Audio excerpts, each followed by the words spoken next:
तर आपण मागील पाठामध्ये आपला जो पहिला पेपर आहे तर त्या पहिल्या पेपरमधील आपला 1/3 भाग झालेला आहे, म्हणजे कैवल्यपाद पूर्ण झालेला होता. आणि त्यानंतर आपण हठयोग प्रदीपिकेच्या तिसऱ्या उपदेशाला प्रारंभ केला होता. तर या तिसऱ्या उपदेशामध्ये आपण काय पाहिलं होतं, तर या तिसऱ्या उपदेशामध्ये आपण फक्त प्रस्तावना केली होती. रेकॉर्डिंग थांबली का, चालू झाली? चालू आहे चालू आहे. सर. हा. स्क्रीनवर घेतलं काही कळत नाही हो. ठीक आहे, असो. तर हे आपण प्रस्तावना केली होती फक्त, की हठयोग प्रदीपिका ग्रंथाचा विषय काय आहे. हठयोग प्रदीपिका ग्रंथ निर्मिती होण्यापूर्वी हठयोगाची काही साधन सामुग्री होती का, उपनिषदकालीन योग कसा होता, योगाचा इतिहास पाहिला, योगशास्त्राचा विकास क्रम पाहिला, योगाच्या आपण विविध शाखा पाहिल्या म्हणजे संप्रदाय पाहिले. त्याच योगाच्या संप्रदायापैकी हठयोग हा संप्रदाय आपण पाहिला. आणि हठयोग विद्येचं निरूपण किंवा अभ्यास चिंतन कुठे कुठे आलंय, तर आपल्याला अगोदर प्रथम द्वितीय सत्रामध्ये उपनिषद होते, त्या उपनिषदामध्ये सुद्धा आलेलं आहे. परंतु त्याच उपनिषदामधील गुरु परंपरेने जे प्राप्त झालेलं ज्ञान होतं, परंतु खूप कालावधी गेल्या कारणाने काय झालं, तर ते भ्रांती प्रसरली होती, मतमतांतर झाली होती. आणि कृती संबंधी, शास्त्रासंबंधी, शास्त्राच्या फलासंबंधी सुद्धा, म्हणजे सिद्धी संबंधी आणि साधने संबंधी सुद्धा शंका उपस्थित झाली होती. आणि ते दूर करण्यासाठी स्वामी स्वात्माराम योगी यांनी हठयोग हटप्रदीपिकाम धत्ते स्वात्माराम कृपा करा असं सुरुवात केली होती. आणि म्हणतात ते काही माझी विद्या नाही, हे अनादिकालाची विद्या आहे. आणि त्या विद्येचा उपदेश आदिनाथांनी केला, त्यामागे इतर नाथांनी केला. अशा गुरुपनिर्दिष्ट मार्गेनं गुरुच्या उपदेशानेच मी या मार्गाचं क्रमण केलेलं आहे. आणि त्याच क्रमाद्वारे जे मला प्राप्त झालेलं आहे, म्हणजे संशोधनपरक, शुद्धतापूर्वक, क्रमपूर्वक, सुसूत्रतेने, व्यवस्थितपणे मांडणी करून फक्त भ्रांती आणि भ्रम, भ्रांती भ्रम आणि शंका या दूर करून सुव्यवस्थित पद्धतीने मी मांडणार आहे असं सांगितलं. म्हणजे हठयोग विद्येचा मी प्रणेता नाही असं स्वामीजी स्वात्मारामजी कबूल करतात, स्वीकार करतात. आणि तदनंतर काय सांगतात, तर योग मठाचं वर्णन करतात. परत सर 4 चतुरंग योगापैकी आसन सांगतात, प्राणायाम सांगतात, प्राणायामाच्या पूर्वी शुद्धिक्रिया सांगतात.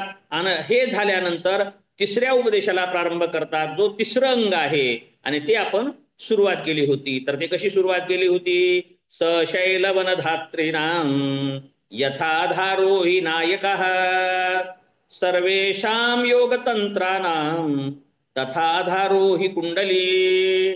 म्हणजे ज्याप्रमाणे डोंगर अरण्ये धारण करणाऱ्या पृथ्वीचा आधार शेषनागावर आहे, त्याचप्रमाणे सर्व योग विषयक क्रियांचा आधार कुंडलिनीच आहे. म्हणजे योग क्रियांचा आधार काय असेल, तर कुंडलिनी आहे. जसं की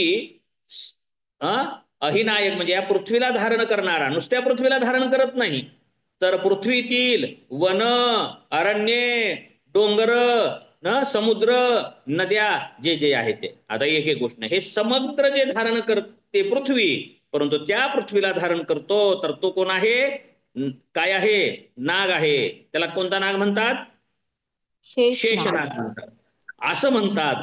तशाच प्रकारे योगातील प्रत्येक क्रियेला, योगातील योगविषयक क्रियांचा मूलाधारच ही कुंडली आहे, कुंडलिनी आहे. कारण यासाठीच मूलाधार म्हणजे यावरच टिकलेली आहे सर्व योगिक प्रक्रिया. हे आपल्याला पुढे क्रमाने कळणारच आहे बरं का.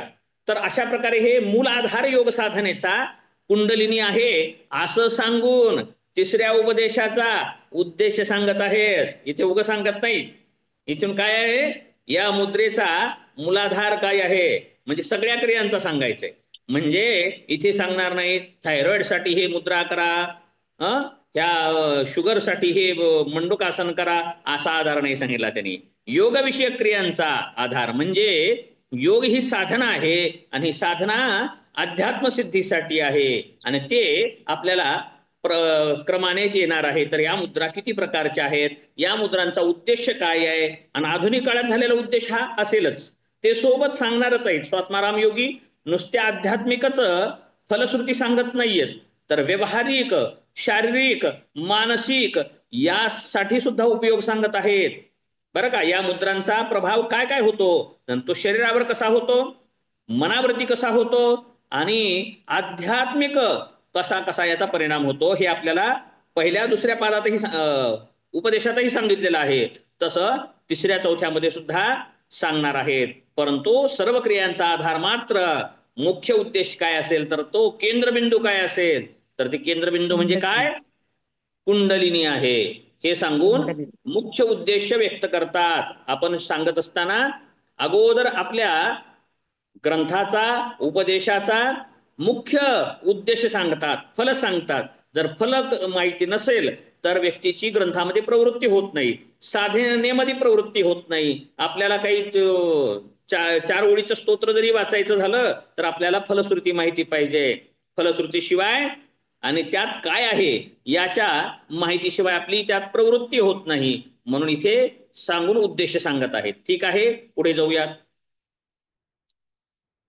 काय आधार हे कळाले की कुंडली हा सर्व योगिक प्रक्रियांचा आधार आहे, या श्लोकात कळालं. आणि एवढंच सांगितलं का नाही, तर बाकीचं उदाहरण होतं.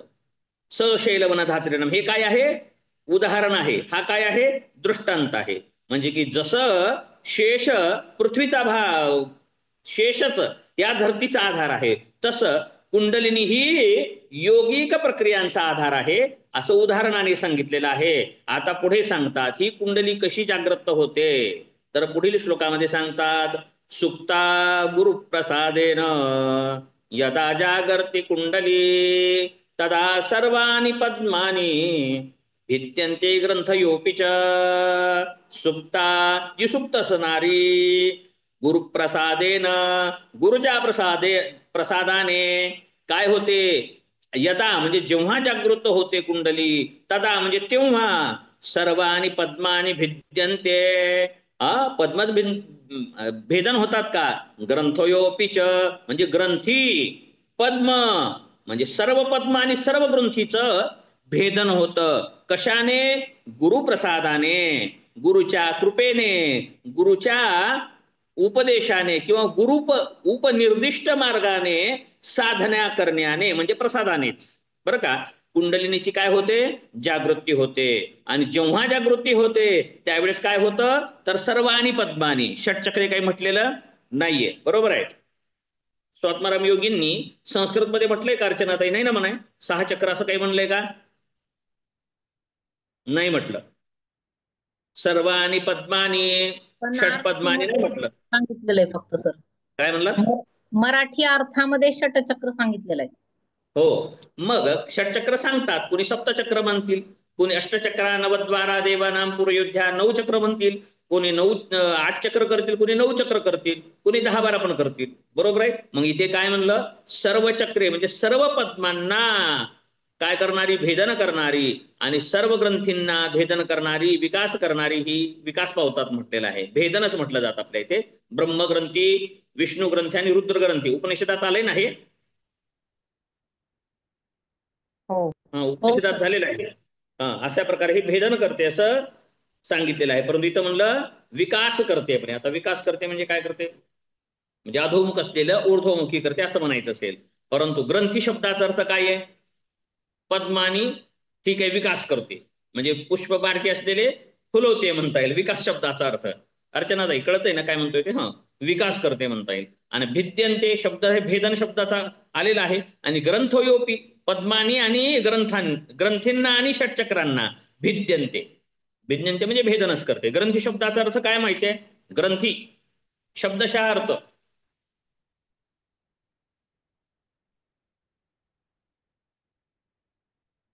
आपल्या नाही शरीरातल्या बोलणार. ग्रंथी, शरीरात ग्रंथी ग्रंथी असतात. म्हणजे ग्रंथी,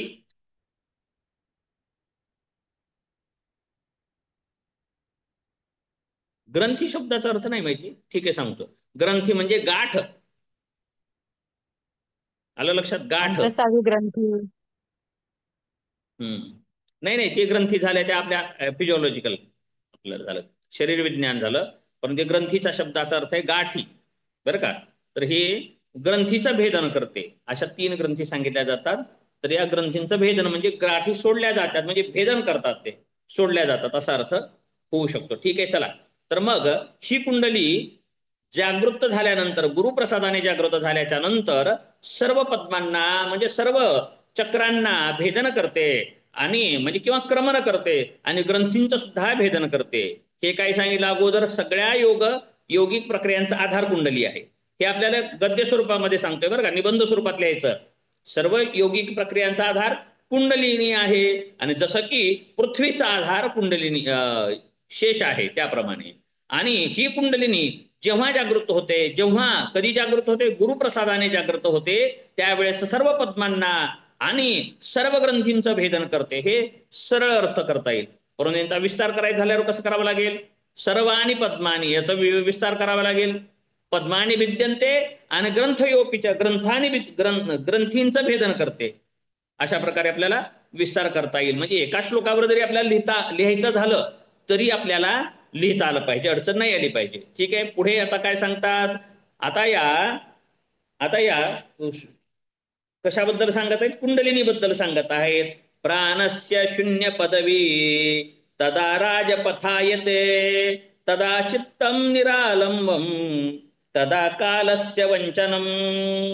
तदा म्हणजे केव्हा, तेव्हा म्हणजे केव्हा, जेव्हा गुरुप्रसादाने कुंडलिनी जागृत होते. त्यावेळेस काय होतं, तर ज्याप्रमाणे राजमार्गावरून सुखाने जातो त्याचप्रमाणे प्राणवायू पोकळ मार्गरूपी सुषुम्ना नाडीतून जातो. त्यानंतर योग्याचे चित्त निरालंब म्हणजे विषय विचारांपासून दूर जाते, म्हणजे निर्विषय होते व त्यामुळे काळाची फसगत होते, म्हणजे मृत्यू योग्यापासून दूर जातो. आता याबाबत काय म्हणणं आहे तर पुराणामध्ये जसं सर्पाचं उदाहरण दिलं त्याप्रमाणे सांगितलं. ही कुंडलिनी झोपलेली असते. ही कुंडली कशी झोपलेली असते, आता सुषुम्नेचा विषय कुंडलिनीचा विषय कसा असतो याबाबत आपण सांगूयात आणि ग्रंथी काय आहेत ते पण पाहूयात. तर कुंडलिनी झोपी असते तेव्हाच जागृती केली जाते. जागृती करायची म्हणजे जागी नाहीये कुंडली, म्हणजे सुप्ता शब्द प्रयोग तसाच केलाय, सुप्ता. सुप्त असणारी कुंडली गुरुप्रसादाने जागृत होते आणि तेव्हा असं होतं. मग सुप्त कशी असते तर त्याबद्दल आपण थोडस विचार करूयात. जेव्हा ही कुंडली झोपलेली असते आणि ज्यावेळेस जागी असते, जेव्हा ही कुंडलिनी जागी असते त्यावेळेस काय असतं तर मनुष्य ज्ञानामध्ये असतो, त्याला स्पष्टता असते ज्ञानाची. आणि ज्यावेळेस ही कुंडलिनी झोपलेली असते, सुप्त असते, त्यावेळेस मनुष्य अज्ञानामध्ये असतो, स्वरूपाचं त्यावरती अज्ञान असतं. म्हणून याच्या विपरीत आता काय सांगता येईल, मग ही झोपलेली असते त्यावेळेस अज्ञान असतं. मग कशी झोपलेली असते तर ही सुषुम्नेच्या, कशी झोपलेली असते, सुषुम्नेच्या मुखाला किंवा प्रवेशद्वाराला मुख करून झोपलेली असते. काय सांगतोय, सुषुम्नेच्या मुखाला किंवा प्रवेशद्वाराला, सुषुम्नेच्या प्रवेशद्वाराला या कुंडलिनीचं काय असतं, मुख असतं आणि ती 3.5 वेठोळे घालून झोपलेली असते. कुठे 8 सुद्धा सांगितलेले आहेत, 8 वेठोळे सांगितलेत बरं का उपनिषदामध्ये. तर अशा 3.5 वेठोळे आपण समजूयात. किती का घालणार जाऊ द्या, गोळा होऊन झोपलेली आहे. अधोमुखी राहिली ना, अधोमुखी करून झोपली आहे. अधोमुखी, परंतु कुठे झोपलेली आहे तर ती सुषुम्ना नाडीच्या मुखापाशी आहे. काही पुढे बहुतेक, ठीक आहे, मग आताच कशाला सांगायचं आहे वाटतं, स्क्रीनवर आहे ना, ठीक आहे, असं त्या पुढे सांगेल. ठीक आहे, अशी झोपलेली आहे. आणि अशी झोपलेली कुंडली मग ज्यावेळेस जागृत होते त्यावेळेस काय होतं तर 3 ग्रंथी, कोणकोणत्या ग्रंथी तर ब्रह्मग्रंथी, विष्णू ग्रंथी आणि हृदय ग्रंथी. ह्या कशा कशा आहेत, हृदय, कंठ आणि भ्रूमध्य यामध्ये क्रमशः ही कुंडलिनी भेदन करत जाते या ग्रंथींचं. ठीक आहे. आणि त्यानंतर मग सहस्राराच्या ठिकाणी होतं, अनाहतनाद उत्पन्न होतो, इत्यादी गोष्टी घडत असतात. हे आपल्याला पुढे सांगितल्या जातील, आपण पुढे पाहूया. ठीक आहे. आता या सुषुम्नेचे पर्यायवाची शब्द सांगतात. 4थ्या श्लोकामध्ये काय सांगितलंय तर या सुषुम्ने संबंधी पर्यायी शब्द कोणकोणते आहेत ते स्वात्मारायोगी सांगत आहेत. सुषुम्ना शून्य पदवी, ब्रह्मरंध्र महापथः, श्मशानम शांभवी मध्यम मार्गश्चैतैकवाचकः. म्हणजे सुषुम्ना, शून्य पदवी, ब्रह्मरंध्र, महापथ, श्मशान, शांभवी आणि मध्यमार्ग हे कसले शब्द आहेत? तर या सुषुम्नेचे पर्यायवाची शब्द आहेत. बरं का. आधी काय आपल्याला संकल्पना काय कळाली अर्चनाताई? कुंडलिनी कळाली. आधी कोणती संकल्पना पाहिली? कुंडलिनी पाहिली. आणि ह्या कुंडलिनीचं काय स्थान आहे योगामध्ये ते त्याच्या अगोदर कळालं. कुंडलिनीचं स्थान कसं आहे? जसं पृथ्वीच्या आधारासाठी शेष आहे तसं योगिक प्रक्रियांचा आधार कोण आहे? कुंडलिनी आहे. आणि ही कुंडलिनी सांगत होतो. आता सुषुम्ना का सांगत आहेत? तर सुषुम्नेच्या मुखाशी किंवा अधोद्वारापाशी या कुंडलिनीचं मुख असतं. मुख असतं म्हणजे दाराला अडवून झोपलेली असते. काय केलेली असते ही कुंडलिनी? दाराला अडवून झोपलेली असते. आणि त्यामुळे आपल्याला ही सुषुम्ना काय आहे हे पाहावं लागेल. मग आपल्याला काय पाहावं लागेल? आता कुंडलिनी संकल्पना पाहिली, आता सुषुम्ना संकल्पना काय आहे हे पाहणार आहोत आपण. तर सुषुम्नेच्या द्वाराला झोपलेली असते इथपर्यंत आपण पाहिलं. आता ही सुषुम्नेला काय नाव दिली जातात? तर सुषुम्नेलाच काय म्हटलेलं आहे? शून्य पदवी नाव दिलेलं आहे. शून्य म्हणजे पोकळी, हा शून्य पदवी. परत काय म्हटलेलं आहे? ब्रह्मरंध्र. रंध्र म्हणजे काय? रंध्र शब्दाचाच अर्थ असतो, पाठ करायचं नाही. शब्दाचा अर्थ कळाला की पाठ करण्याचं टेन्शन राहत नाही, विचार करावा लागत नाही. पाठ करण्यासाठी बिनाकामाचा खटाटोप नको. काय म्हणतोय? शून्य पदवी. शून्य म्हणजे पोकळ. पोकळी, पोकळी. हा पोकळ असं. ठीक आहे. आणि ब्रह्म आणि रंध्र. रंध्र म्हणजे रंध्र म्हणजे जसे त्वचेचे खोल रंध्र, खोल. त्वचेवरचे बारीक छिद्र छिद्र रंध्र छिद्र म्हणजे. छिद्र म्हणा. छिद्र. रंध्र शब्दाचा अर्थ छिद्र. जसं रोम रंध्र म्हणतो म्हणजे रोमाचे छिद्र, तर रंध्र म्हणजे छिद्र. म्हणजे कोणतं छिद्र? ब्रह्मरंध्र म्हणजे ते छिद्र. बरं का. शून्य पदवी ह्याच्यात सुद्धा मार्ग दाखवत आहे. ब्रह्मरंध्र या शब्दाने सुद्धा काय दिसतोय? मार्ग दिसतोय. आता पुढचा शब्द आहे महापथ. महापथ म्हणजे काय सांगा? मार्ग. मार्ग. आणि महा म्हणजे मोठा मार्ग, राज्य महामार्ग, राष्ट्रीय महामार्ग असं म्हणतो ना, तसा हा कसला मार्ग? महापथ. बरोबर आहे. हे नाव दिले म्हणजे हे सुद्धा कशाचं वाचक आहे? रस्त्याशी संबंधित आहे. आता पुढे आणखी कसले वाचक सांगत आहेत? श्मशान. आता स्मशान कशाचं आहे तुम्ही सांगा. हा आता रस्त्याचं संपलं. आता तीन शब्द असे आहेत. स्मशान. स्मशान म्हणजे काय अर्थ असेल? या सुषुम्नेला स्मशान का बरं म्हटलं हो? स्मशानात काय स्मशान म्हणजे असतं? काळोख असतो, काळोख. काळोख असतो का? स्मशानात का बरं काळोख का बरं असतो? काळोख असतो का? जाळलं जातं स्मशानात, नाहीतर पुरलं जातं. दोन्हीपैकी काहीतरी असतं. म्हणजे काय असतं तिथे? सर्व जाळलं जातं शब्दाचा अर्थ आहे. स्मशान म्हणजे या ठिकाणी विषय, वासना, कामना, कर्म, फल इत्यादी दुर्गुणांचा नाश होतो. म्हणजे स्मशान हे जाळण्याचं प्रतीक आहे, त्यागाचं प्रतीक आहे. बरोबर आहे. आणि मग देहत्याग शब्दाचा अर्थ काय? स्मशान शब्दाने देहाचा त्याग अर्थ होत नाही, देहात्मबुद्धीचा त्याग होतो स्मशानाच्या ठिकाणी. बरोबर आहे. स्मशानाच्या ठिकाणी आणखी काय असतं? वैराग्य असतं. परंतु स्मशान सुद्धा अंतिम मार्ग आहे. स्मशान सुद्धा काय आहे? अंतिम मार्ग आहे. अशाने ते सुद्धा मार्ग सुद्धा संभवतो आणि जीवनमुक्तीचं सुद्धा लक्षण आहे. म्हणजे शरीराच्या परे जे तत्व आहे त्या तत्वबोधाचं लक्षण या अर्थाने स्मशान सुद्धा या कशाला म्हटलं जातं? सुषुम्नेला नाव दिलंय स्मशान सुद्धा. परत दुसरं नाव काय दिलं? शांभवी. शांभवी म्हणजे कोण? शंभूची पत्नी. शांभवी. हा शंभूची शंभू. पत्नी. शंभू. बरं का. आणि शांभवी, भार्गव, भार्गवी, भैरव, भैरवी. तसं भवी, भव म्हणजे प्राप्त करणे, जो शंभूला प्राप्त करून देणारी याचा अर्थ आहे शांभवी. शांभवी मुद्रा सुद्धा आहे बरं का. बरं का. तर ही शांभवी आहे. शंभूला, भव म्हणजे शंभू, आणि शंभूला प्राप्त करून देणारी म्हणजे काय आहे? तर शिवशक्ती मिलन किंवा शिवाला प्राप्त करून देणारी ही भवी म्हणजे भव म्हणजे प्राप्त करणारी, मिळवून देणारी, भेटवून देणारी, प्राप्त करून देणारी ही शांभवी, म्हणजे हा सुद्धा मार्ग आहे शंभूच्या प्राप्तीचा, शिवतत्वाच्या प्राप्तीचा, नाही शिवत्व मिळवण्याचा मार्ग, म्हणून याला शांभवी म्हटलेला आहे. आता पुढे काय म्हटलेलं आहे आणखी, मध्यमार्ग. आता स्मशान पण मार्गच आहे, शांभवी सुद्धा मार्गच आहे. आणि मध्यमार्ग, आता मध्यमार्ग म्हणजे मध्य शब्दाचा अर्थ काय, मार्ग शब्दाचा अर्थ आहे रस्ता, आणि मध्य म्हणजे मध्य, मध्य करतो, मध्य. एवढं काही कळायचं अवघड नाही ते दोघांमधला मध्य. मध्य. हा, दोन्हीच्या मध्ये, चारीच्या मध्ये, पाचीच्या मध्ये, आठीच्या मध्ये, पृथ्वीच्या मध्ये, गावाच्या मध्ये, बरोबर आहे, मध्ये म्हणतो आपण, म्हणजे कशाच्या कसला पण मध्ये आहे, म्हणजे मध्य स्थिती सांगत आहे हे, आलं लक्षात. तर मध्य मार्ग म्हणजे सर्व शरीराचा मध्य आहे सुषुम्ना, आणि मध्यातून जाणारा मार्ग, आलं लक्षात, तोही मार्ग आहे. अशा इथे एक वाचक, हे कशाचे वाचक आहेत, तस्य वाचक प्रणव, म्हणजे ईश्वराचं वाचक प्रणव होतं, तसं हे वाचक कशाचे आहेत, सुषुम्नाचे. सुषुम्नेचे वाचक आहेत. याचा अर्थ आपण पाहिला. आता पुढे जाऊयात.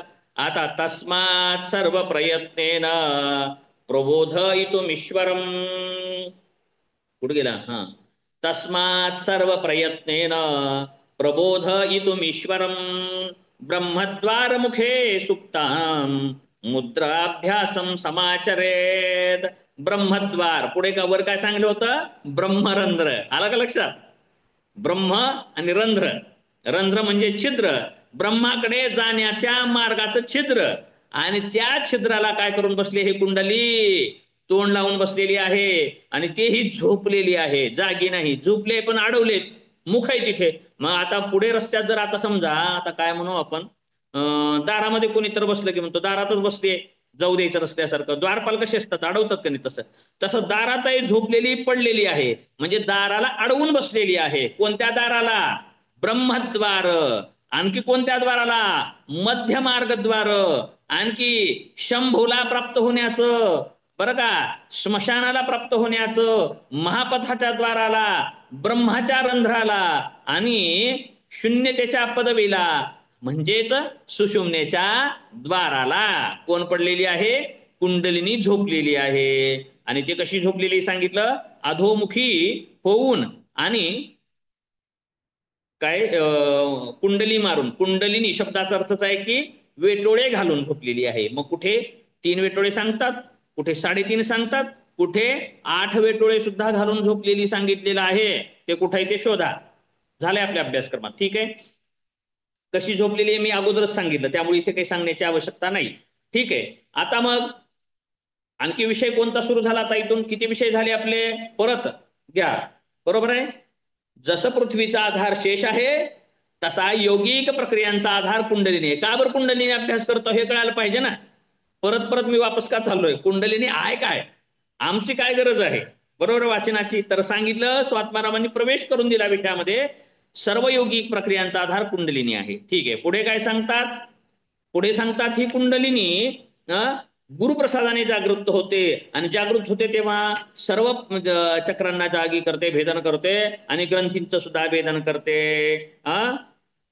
आणि ही ज्या वेळेस प्राप्त होते त्यावेळेस तो योगी काळाला सुद्धा चकमा देतो, काळ सुद्धा त्यापुढे हरतो असं सांगितलेलं आहे. अलीकडे म्हणजे काळाला तर हरवावं लागेल, कारण मृत्यूची तर भीती सर्वांनाच आहे, बरोबर आहे, मृत्यूची तर भीती सर्वांना आहे. म्हणजे मग हे गाठलं पाहिजे मार्ग. मग यासाठी पुन्हा सुषुम्नेचे पर्यायवाची शब्द सांगितले, सुषुम्नेचे शब्दाचे वेगवेगळे एक अर्थ असणारे पर्यायी शब्द सांगितले. तदनंतर या सुषुम्नेच्या ठिकाणी कोण कुंडलिनी कशी झोपलेली आहे हे सांगितलेलं आहे, आणि ही कुंडलिनी कशी जागी करावी लागेल हे सुद्धा यात सांगितलं. कितव्या सूत्राला होतो आपण, 5वं सूत्र नाही ना वाचाय, नाही 4थं वाचलं. अच्छा, चौथ्यालाच बोललो का मी हे, अच्छा ठीक आहे. तर अशी नावं सांगितले, फक्त इथपर्यंत नावं सांगितली. आता नावं सांगितलेली या कुंडलीना जाग करायचा मार्ग काय, तुम्ही म्हणलात बाबा गुरुप्रसाद येणं, सुरुवातीला काय सांगितलं, गुरुप्रसाद येणं. आता मग गुरुच्या प्रसादाने कसला प्रसाद सांगावा लागेल का नाही, बरोबर आहे. गुरुप्रसाद म्हणण्यानं नुसतं कसं भागेल? गुरुच्या कृपेनं कुंडलिनी जागृत होते, त्यावेळेस चक्रभेदन होतात, ग्रंथी भेदन होतं, काळालावर विजय मिळवला जातो. आणि गुरुप्रसाद शब्दाने कळालं का आम्हाला गुरु कसा मिळेल? आम्हाला गुरु कुठला मिळायचा? गुरु कसा ओळखावा? गुरु काय सांगणार आहे तर सांगा अगोदर आम्हाला. गुरुप्रसाद म्हणजे का हातावरती प्रसाद देणार आहे का?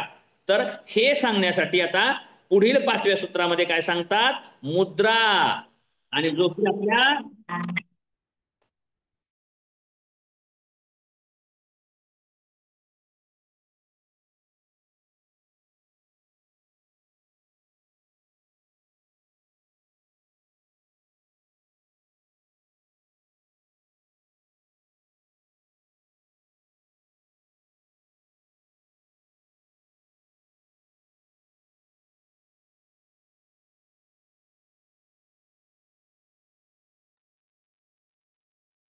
दुधगावकर सरांचा होता फोन. आवाज येतोय ना? आवाज येतोय का आता? हो हा, हो येतो. 2 तास मीच आहे आता. दुधगावकर सर पण नाहीत आज. ते पण घरी पोहोचू शकले नाही, ट्रॅफिक आहे खूप, त्यामुळे 2 तास आहे आपला आता. सर चलणारे 1.5 राम. तास बाद झालं सर. काय 1.5 तास बाद झालं सर. काय म्हणलात? 1.5 तास? हो ना. होय हो, 1 तास पण बस म्हणा. हा 1 तसं तास काही बस. नका. 1 सव्वा तासच तास. घेतो. सव्वा तास बस सर. हा सव्वा सव्वा तास घ्या. सव्वा तासच बस. घ्या. 7:15ला सव्वा 8ला संपवू का? हा हा हा हा. हो सर. बरं, हो तुमच्या म्हणजे मनाने. तुम्ही 1 तासच आजचा घेतो. हा, म्हणजे तुम्ही आजचा टायमिंग म्हणत धरा म्हणजे 8:15 संपेल सर. काय म्हणलात की? म्हणजे 8चा टाइम धरला म्हणजे 8:15 संपते असं म्हणलं. हो, 9 पर्यंत असतो ना क्लास सरांचा.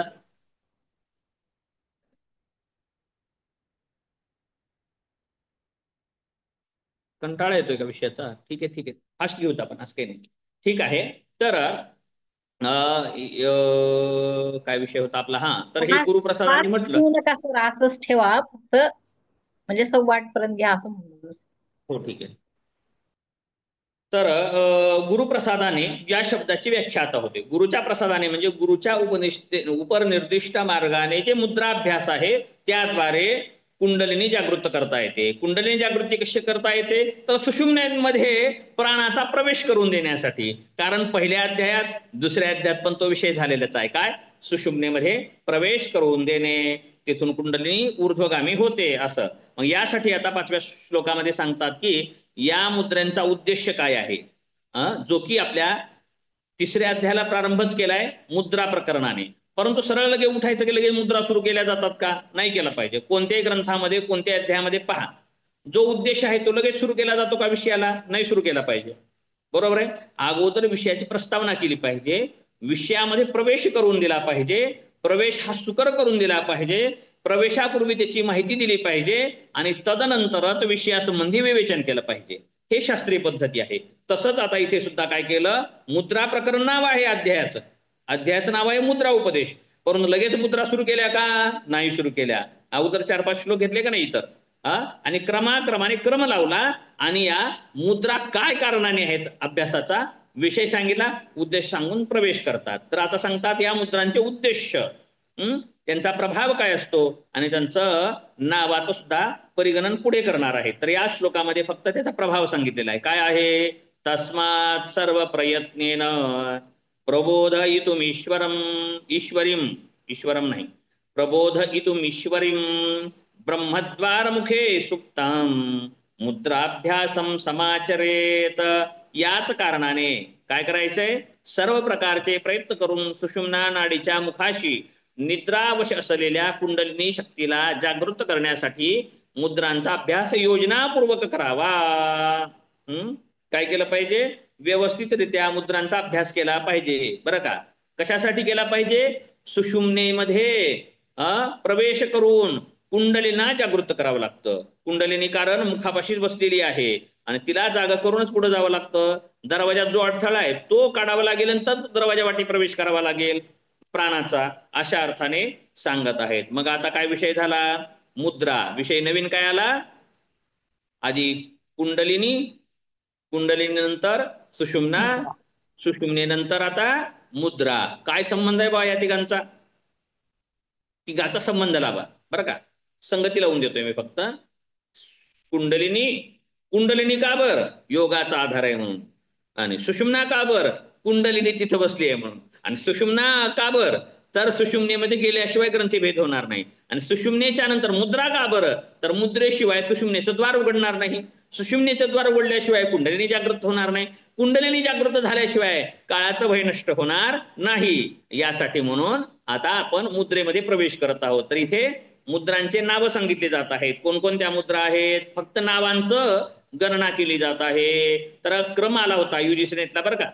युजीसी नेटला याच बहुतेक या जूनमध्ये मुद्रांचा क्रम विचारला होता हटप्रदीपिकेनुसार. तर श्लोकपाठ ज्यांना आहे किंवा ज्यांना हे नाव वगैरे पण खूप वेळा आलेला आहे, म्हणून श्लोक घ्या आणि अभ्यास करा. ठीक आहे. महामुद्रा महाबंधो महावेधश्च खेचर्ये उड्डीयानं मूलबंधस्ततो जालंधराभिधः करणे विपरीताख्या वज्रोली शक्ती चालनम इदम ही मुद्रा दशकम जरामरणनाशनम. इदम ही मुद्रा दशकम, दशकम मुद्रा किंवा मुद्रा दशकम काय करणार? जरा मरणनाशनम. हे मुद्रांचे जे दशक आहे, दशक म्हणजे 10 आहेत ज्या मुद्रा, त्या काय करणारे आहेत? तर जरा आणि मरणाचा नाश करणार. जरा म्हणजे वृद्धत्व, वृद्धत्व म्हणजे क्षीणत्व, जर्जरत्व म्हणजे हे जरा आणि मरणाचा नाश करणाऱ्या कोण आहेत? तर ह्या मुद्रा आहेत. आणि ह्या मुद्राची संख्या किती आहे? तर दशकम, 10 मुद्रा आहेत. आणि यांचा क्रम कसा असेल? तर महामुद्रा, पहिली मुद्रा असेल महामुद्रा, मग दुसरी काय असेल? महाबंधो, तिसरी महावेध, महा आहेत बरं का तीन, महामुद्रा, महाबंधो, महावेधश्च खेचरी, पुन्हा खेचरी चौथी आहे. असा क्रम पाठ करा. पाठ करण्यासाठी, कारण परीक्षेला अशा स्वरूपात येतात. आपल्या नाही येत, युजीसी नेट ज्यांना करायचे त्यांना. महामुद्रा महाबंध याच्यात सुद्धा सांगता येईल, पण नाही जाऊ द्या, कारण इथे पण वेळ जाईल खूप. हे क्रमच असा का केला? पाठ पण कसं करावं हे, तर हे एकमेकामध्ये गुंफून आपल्याला घेता येऊ शकतं. तर महामुद्रा झाली, महामुद्रेच्या नंतर महाबंध आहे, महाबंधाच्या नंतर महावेध आहे, आणि त्यानंतर खेचरी, त्यानंतर उड्डीयान, त्यानंतर मूलबंध, त्यानंतर जालंधर बंध, त्यानंतर करणी विपरीताख्या म्हणजे विपरीत करणी, त्यानंतर वज्रोली शक्तिचालनम. झाल्या का 10? महामुद्रा महाबंधो महावेधश्च खेचरी उड्डीयानम मूलबंधस्ततो जालंधराभिधः करणी विपरीताख्या वज्रोली शक्तिचालनम इदम ही मुद्रा दशकम जरामरणनाशनम. झाले का?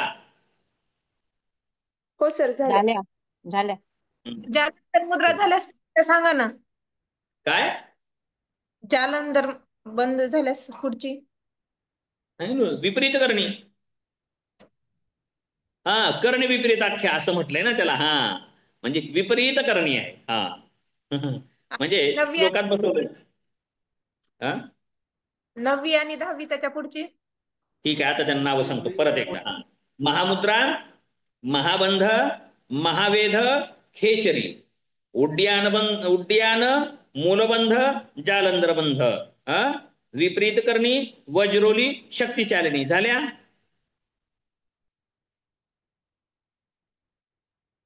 महामुद्रा, हो, सर. महाबंध, महावेद, खेचरी, उड्डीयान, मूलबंध, जालंधर बंध, विपरीत करणी, वज्रोली शक्तिचालिनी. आता झालं का 10? हो तर म्हणा किंवा हो सर झाल्या. गणिताला एवढा वेळ लागलाय. हा, झाल्या ठीक आहे, झाल्या 10 10 झाल्या. झाले ना 10. असेल शंका तर आणखी पण सांगा, चुकत असेल तर. असं काही नाही, होऊ शकतं तसं काही कन्फ्युजन. हा 4 अधिक 3 अधिक 3चा हे लक्षात ठेवायचं सर, क्रम हा, लक्षात काही तर करायला पाहिजे युक्ती. हा, आधी महानावावाल्या 3 आहेत आणि मग खेचरी आहे. महामुद्रा, मुद्रांचं तर नाव पहिल्यांदा आहेच आहे आपल्याकडं, त्याच्यामुळे महामुद्रा पहिली, महामुद्रा, महाबंध, महावेध, खेचरी. नंतर 3 आहेत ते बंद आहेत. बंधामध्ये उड्डयन बंध, मूलबंध आणि जालंधर बंध. बंद झाले 3. 3 बंधाच्या नंतर मात्र विपरीत करणी आणि वज्रोली शक्तिचालिनी. फक्त 3 पाठ लक्षात झाला. ठेवायचे. विपरीत करणी, पाठ वज्रोली करायची युक्ती तुम्ही लगेच शक्तिचालिनी. नाही. हो हो, छान छान युक्ती तुम्ही छान केली. आता याच्या कृतीनुसार सुद्धा युक्ती पाठ करता येते. कृतीने सुद्धा, याच्या परिणामाने सुद्धा. असं सुद्धा बांधून ठेवता येतं, न विसरायसारखं. पाठ करत बसायचं नाही, समजून घ्यायचं. समजलं की जड जात नाही. ठीक आहे, चला कोण कोण आहे एकदा बघूया उपस्थिती. नाही गेले काही जण. ठीक आहे, असो. तर सर कुठपर्यंत हा कृती आणि त्याचे परिणाम तर आपण नंतर बघणार ना. नंतर बघणार आहोत, पण ते आताच सांगतोय मी तुम्हाला. पाठ करण्याची युक्ती म्हणजे पुढे असं करा म्हणतोय मी. जात असताना पुढचं सांगायला लागलो मी. आलं लक्षात? पुढे जात असताना कसं लक्षात ठेवायचं हे आपापली युक्ती करायची. ठीक आहे, आता या मुद्रांबाबत एक थोडंसं सांगतो. घेरंड संहितेमध्ये किती मुद्रा सांगितलेल्या आहेत?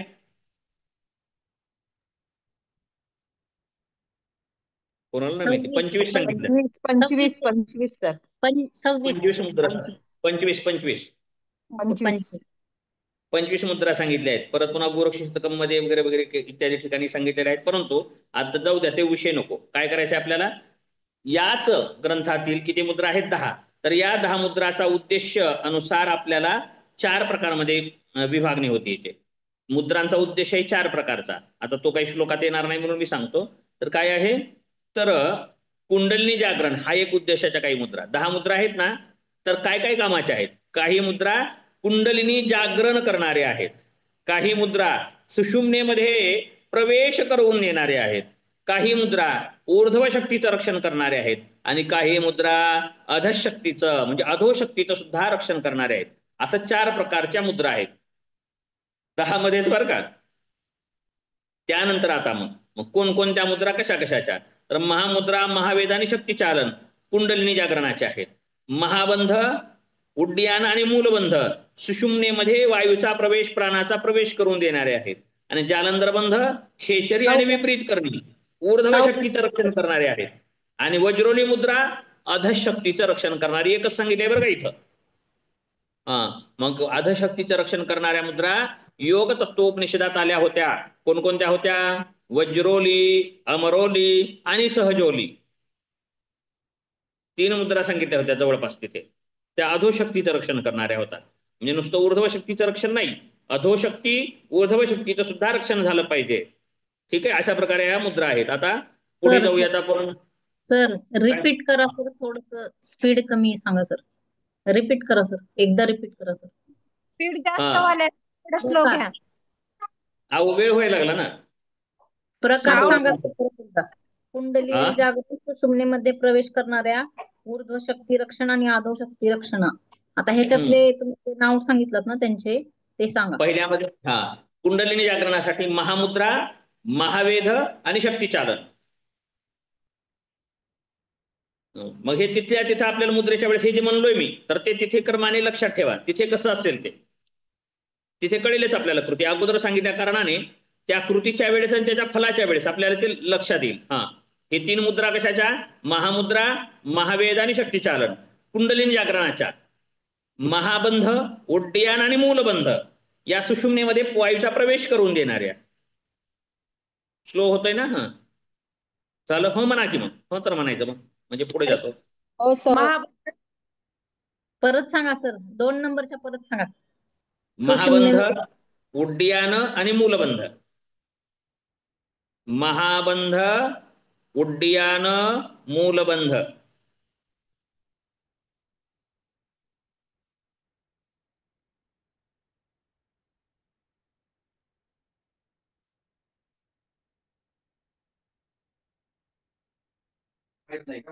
सांगा सर, पुढे सांगा. आणि आता 3रं ऊर्ध्व शक्तीच्या रक्षणाच्या जालंधरबंध, जालंधरबंध, खेचरी मुद्रा आणि विपरीत करणी मुद्रा या ऊर्ध्व शक्तीचं रक्षण करणारे आहेत. अशा 3 3 3 किती झाल्या? 9 झाल्या.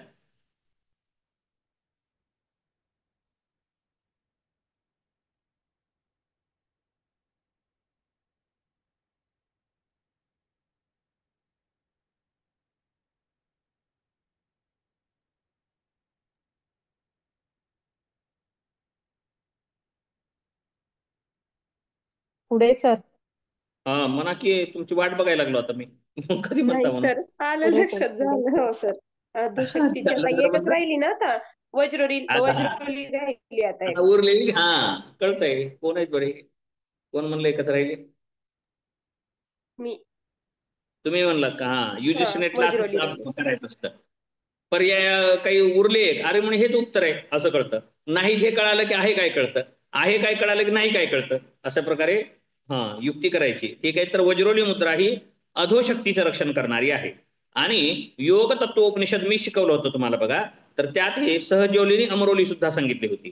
त्या अधोशक्तीचं रक्षण करणारे आहेत मुद्रा, परंतु इथं नाहीत बरं का, त्या एकच आहे इथे वज्रोली. ठीक आहे, पुढे जाऊयात आता. ठीक आहे का? फास्ट नाही ना होत? सुरू करू नाही का? सर. नाही सर. हा हो हो करा. बरोबर आहे. अशा मुद्रांचा काय झाला, हे मुद्रा झाल्या, मुद्रांची 10 नावं झाली, मुद्रांचा क्रम झाला, नावं झाली, क्रम झाले, त्यांचे प्रकार झाले, त्यांचे विशेषता झाल्या, वर्गीकरण सुद्धा झालं.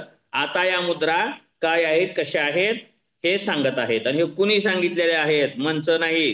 कारण स्वात्माराम योगी खूप सावधपूर्वक गुरुजनांचं नाव घेतल्याशिवाय सांगत नाहीत बरं का. कारण काही जणांना घर बांधलेलं असं सांगतात, काहीच नाही बघा आमच्या वडिलांचं, सगळं आम्ही घेतलेलं आहे बरं का. वडिलांकडे काहीच नव्हतं, शेती आम्हीच घेतलेली आहे. घर पण नव्हतं आमच्या वडिलांकडे, हे घर मीच बांधलेलं आहे असं सांगतात लोक. अहो खायला नव्हतं काही, एवढी श्रीमंती मी आल्यापासूनच झालेली आहे असं आपण सांगत असतो. परंतु वाढवी महत्व वडिलांचे हा एक प्रकार सांगितला जातो बरं का. तर त्या प्रकारे स्वात्माराम योगी पदोपदी गुरूंविषयी आस्था दाखवतात, नवे नवे जे ज्यांच्याकडून शिकलं त्यांचा उल्लेख करतात. हे कशासाठी केला जातो माहितीये का? तर ऋणमुक्तीसाठी आहे हे. चला जाऊ द्या, विषय काय असेल. तर आता काय सांगत आहेत? आदिनाथोदितम दिव्यम अष्टैश्वर्य प्रदायकम वल्लभम सर्वसिद्धानाम दुर्लभम मरुतामपि उदितम. उदितम म्हणजे सांगितलेलं, उदित म्हणजे उदय होणे, म्हणजे सांगणे. कोणी सांगितलेल्या? आदिनाथ उदितम. कोणी सांगितल्या त्या मुद्रा? श्री आदिनाथाय नमोस्तु तस्मै. सुरुवातच अशी केलेली आहे. परंतु स्वामी स्वात्माराम म्हणजे काय? सरळ आदिनाथ योगी होते का? नव्हते. बरोबर आहे. आदिनाथ, मच्छिंद्रनाथ, गोरक्षनाथ, गहिनीनाथ, चौरंगी, चरपटी, अनेक अनेक अनेक नाथ परंपरा झालेली आहे. आणि स्वात्माराम योगी यांनी तर 32 गुरूंचा उल्लेख केलेला आहे. परंतु सगळ्यांचे जे आदि गुरु आहेत, श्री कोण आहेत? श्री आदिनाथ आहेत. तर त्या आदिनाथांनीच सांगितलेलं आहे आणि त्याच मुद्रा आम्ही सांगणार आहेत. आणि ह्या मुद्रा कशा आहेत? आदिनाथ महादेवांनी सांगितलेल्या आहेत, सुचविलेल्या म्हणलेला आहे बरं का. बरं का, शब्द कसा वापरलाय देवकुळेंनी? आदिनाथ महादेवांनी सुचविलेल्या वरील मुद्रा 8 प्रकारचे ऐश्वर्य मिळवून देतात. सर्व सिद्ध योगी पुरुषांना आवडणाऱ्या अशा या मुद्रा देवांना सुद्धा लाभत नाहीयेत. म्हणजे देवांना लाभत नाही म्हणजे देवांना सुद्धा प्राप्त करणं कठीण आहे. अरे मग माणसाला होईल का? नाही, होतं माणसाला, माणसासाठीच केलेलं आहे.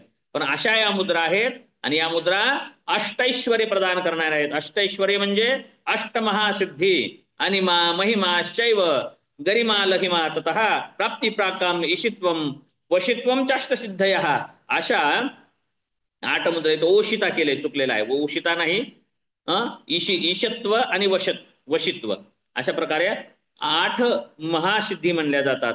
अनेक छोट्या मोठ्या सिद्धी आहेत. आपण विभूतीपादातही पाहिलेलं आहे आणि काही उपनिषदामध्ये सुद्धा आलेले आहेत. अनेक प्रकारच्या सिद्धी आहेत आणि त्यातील ह्या महासिद्धी आहेत. आणि या महासिद्धी कशाने प्राप्त होतात? मुद्रांच्या अभ्यासाने. मुद्रांच्या अभ्यासाने नुसते हे 4च गोष्टी नाही, सिद्धी सुद्धा प्राप्त होतात. अशा प्रकारच्या या मुद्रांचा उपदेश श्री आदिनाथांनीच केलेला आहे असं वारंवार गुरुजनांचं महत्व सांगत आहेत स्वात्माराम योगी. ठीक आहे, पुढे आता सांगतात. आता विषय आला सांगण्यापूर्वी, आपण योगासन सांगण्यापूर्वी सांगतो त्याचे काय सांगतो दुष्परिणाम अगोदर सांगावे लागतात बरं का. ही कपालभाती क्रिया करायला आधी कृती सांगायची, करून घ्यायचं आणि नंतर म्हणायचं हाय ब्लड प्रेशर असणाऱ्यांनी करू नये आणि करून घेतली किंवा आधी असं नाही. मग लाभ नंतर झाले तर नंतर सांगता आले तर चालतील, परंतु दक्षता या योगिक प्रक्रिया सुरू करण्यापूर्वी सांगावे लागतात बरं का. त्या म्हणजे सगळ्यात आधी नाही बरं का. आपण जी प्रक्रिया घेणार आहोत त्या प्रक्रियेच्या प्रारंभी दक्षता किंवा कोण करू नये याबाबत सांगितलं पाहिजे, बरोबर आहे ना. किंवा कशा कराव्या या सुद्धा सांगितलं पाहिजे. तर आता स्वामी स्वात्माराम योगी काय सांगत आहेत? या मुद्रांचं गौप्यता काय आहे किती गोप्य आहेत मुद्रा, त्या किती गुप्त ठेवल्या पाहिजेत आणि का गुप्त ठेवल्या पाहिजेत, आणि त्याची उदाहरणं देऊन आता सांगणार आहेत पुढील श्लोकामध्ये. गोपनीयम प्रयत्नेन यथा रत्न करंडकम कस्यचिन्नैव वक्तव्यम कुलस्त्री कुलस्त्री सुरतम यथा. ज्याप्रमाणे त्या दशमुद्रा ज्याप्रमाणे रत्न मोती पेटाऱ्यात घालून ठेवतात त्याप्रमाणे प्रयत्नपूर्वक गुप्त ठेवाव्या. ठीक आहे. इतकं पर्यंत बसावं का? नाही. कुणी म्हणेल मग नाही नाही आम्ही काही नाही, अर्चनाताई म्हणतील आम्ही नाही नाही आम्हाला काही नाही, आम्ही सोनं चांदी दागिने रस्त्यावरच टाकतो, आता काय करावं असं म्हणतील, आम्हाला रत्नात काही नाही महत्व वाटत नाही, असं म्हणल्यावर काय करावं. म्हणून काय म्हणले त्यांनी उदाहरण दिलं. कुलस्त्री जसं पती सुरत, रत म्हणजे रत होणे, संभोगाची वाच्यता कुलस्त्री, ते पण आणखी म्हणेल कुलस्त्रीचा वाचक केलेला आहे. म्हणजे इथपर्यंत सांगण्याचं कारण काय आहे तर गौप्यता किती महत्वाची आहे. आपण योग साधनेमध्ये गौप्यता नाही ठेवत, थोडं बहुत आलं की आपल्याला सांगा वाटतं बाहेर. मग स्वात्माराम योगींचा इथे काय प्रयत्न आहे आपल्याला कळायला पाहिजे, यांचा उद्देश काय आहे उदाहरणामध्ये. तर जसं सोनं चांदी गुप्त ठेवतो बाबा, तेवढं पेटाऱ्यात घालून ठेवल्याप्रमाणे या मुद्रांचा अभ्यास ठेवला पाहिजे. एवढ्यावर कळत नसेल तर म्हणलं कुलस्त्री जशी संभोगानंदाची वाच्यता बाहेर करत नाही त्याप्रमाणे सुद्धा गुप्त ठेवा बाबा. आणखी कसं सांगू तुम्हाला म्हणून सांगितलेलं आहे. आणि आता नंतर मुद्रेंच्या कृतीला, त्याच्या प्रभावाला, त्याच्या स्थितीला, त्याच्यातल्या परिणामांना काय आहे ते वैशिष्ट्य सांगणार आहेत. पूर्वी अगोदर काय सांगितलं, गौप्यता सांगून सुरुवात करत आहेत. तर आता पुढील श्लोकामध्ये काय सांगत आहेत तर, अरे क्रम चुकलेला आहे बहुतेक. नाही बरोबर आहे. ठीक आहे मी सरकवलं होतं. ठीक आहे. आता 10व्या श्लोकामध्ये मुद्रा सांगत आहेत. आणि आता ही कोणती मुद्रा असेल, कोणती मुद्रा असेल आता? महामुद्रा. महामुद्रा असेल. आणि महामुद्रा कशी आहे ते कृती सांगत आहेत शब्दामध्ये. पादमूलेन वामेन योनिम संपिड्य दक्षिणम प्रसारितम पदम कृत्वा कराभ्याम धारयेत् दृढम. काय काय करावं लागेल? पादमूलेन, पादमूलेन म्हणजे पायाच्या मुळाला, म्हणजे कशाला मुळाला, म्हणजे काय म्हणावं त्या पंजाच्या वरच्या भागाला धरायचं आहे पादमूलेनं. परंतु कसं कसं नाही, कृतीत सांगूयात आपण, संस्कृत मध्ये कशाला. ठीक आहे, क्रमाने सांगूयात मराठीमध्ये. डाव्या पायाची टाच शिवणी जवळ लावून उजवा पाय समोर पसरलेला ठेवावा व उजव्या पायाचा तळवा दोन्ही हातांनी धरून डोके कपाळ उजव्या पायाच्या गुडघ्यास लावावे. कळाली कृती? डाव्या पायाची टाच म्हणजे अगोदर दंडासनामध्ये बसायचे. दंडासन माहिती आहे, पाये पसरून लांब करून, पाये लांब करून बसायचं आहे. ठीक आहे, हे तर माहित असेल दंडासन, एवढं तर माहित नाही असं कोणी नसेल. काय म्हणतोय ते, होय ना? नाही नसेल तरी सांगा पण. माहिती आहे दंडासन? माहिती आहे. हा दंडासन माहिती आहे. हो बरं झालं सर्वांनी सांगितलं ते. दंडासन माहिती आहे. म्हणजे दंडासनामध्ये पाय लांब करायचे. लांब केल्यानंतर आता दोन्ही पाय लांब केले, समान अंतर ठेवले आपण. परंतु आता काय करायचंय, डावा पाय गुडघ्यातून वाकवायचा आहे, गुडघ्यातून वाकवायचा आहे. आणि टाच शिवनरेषेला म्हणजे योनी संपिड्य. योनी म्हणजे आता पुरुष स्त्री यांना योनी शिष्ण हे बदल वेगळा झाला, परंतु स्थान सांगायचं तात्पर्य काय आहे, योनी स्थान म्हणजे योनी स्थानाच्या ठिकाणी स्त्री असो अथवा पुरुष असो या ठिकाणी संपिड्य, संपिड्य म्हणजे टाच लावायची आहे. इथे काय करायचे आहे,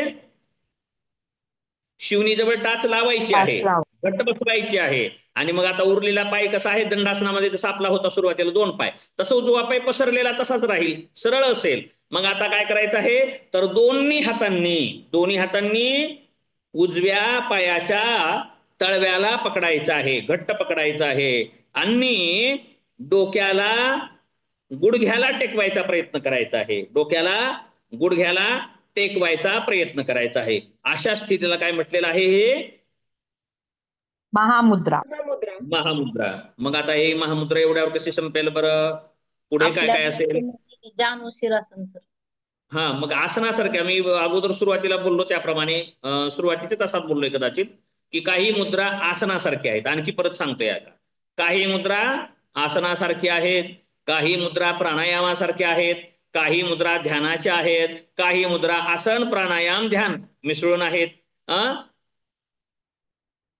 अशा ठीक आहे. काही मुद्रा जाऊ द्या, बाकीचे परिणामावरनं सुद्धा विभाजन करता येईल. हे करता येतं कशावरनं? स्थितीवरनं विभाजन करता येतं मुद्रांचं, किंवा फलानुसार विभाजन करता येतं, कृतीनुसार सुद्धा विभाजन करता येतं. अशा प्रकारच्या मुद्रा आहेत. ठीक आहे. या मुद्राची प्रारंभिक स्थिती झाली. आणखी पुढे सांगितलेलं आहे.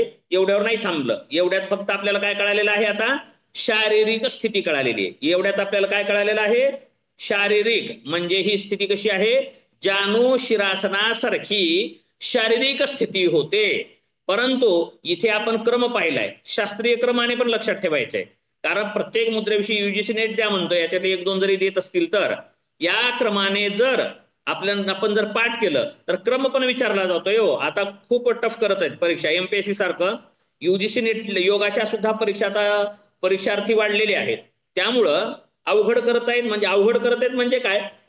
क्रम सुद्धा विचारला जात आहे, श्लोकांचा क्रमांक सुद्धा विचारला जात आहे. तर यासाठी म्हणून आपल्याला त्याच पद्धतीने आपल्याला सूक्ष्म पद्धतीने अध्ययन करावं लागेल. ठीक आहे, पुढे जाऊयात आपण. हे शारीरिक कृती समजली आपल्याला ती कशी आहे? जानुशिरासनासारखी. आता पुढे सांगतात, कंठम बंधम समारोप्य धारयद्वायु मूर्ध्वतः यथा दंड हता सर्पो दंडाकार प्रजायते रुज्विभूता तथा शक्ति कुंडली सहसा भवेत तदा सामरणावस्था जायते द्विपुटाश्रया. हे नाही का इथे? थोडस मागे पुढे झालेलं आहे, नाही ना? ठीक आहे, नाही सर, बरोबर आहे. बरोबर आहे, थोडस झालंय, असो, लिहिण्यामध्ये झालेला आहे तो भाग. ठीक आहे, काय सांगत आहेत? कंठे बंधम समारोप्य धारयेद्वायु मूर्ध्वतः यथा दंड हतः सर्पो दंडाकार प्रजायते रुज्वीभूता तथा शक्ति कुंडली सहसा भवेत तदा सामरणावस्था. बरं का, त्यावेळेस जायते द्विपुट आश्रया. वरील क्रियेनंतर, आता कोणत्या क्रियेनंतर? जानुशिरासनाची जी आपण पहिली क्रिया, त्याप्रमाणे क्रियेच्या नंतर आता काय करायचंय? गळ्यामध्ये हनवटी दाबून, गळ्यामध्ये हनवटी दाबून, गळ्यामध्ये म्हणजे कुठे? कंठपुपाच्या ठिकाणी हनवटी लावून दाबून जालंधर बंध करून वर सुषुम्ना नाडीमध्ये वायू खेचून धरावा.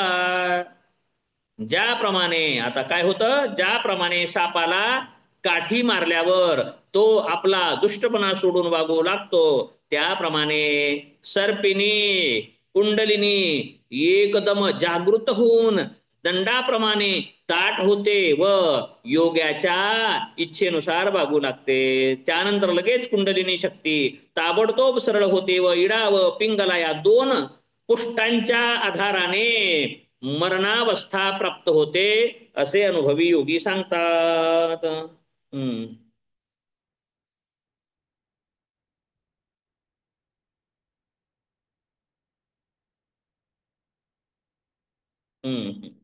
ठीक आहे, मरणावस्था.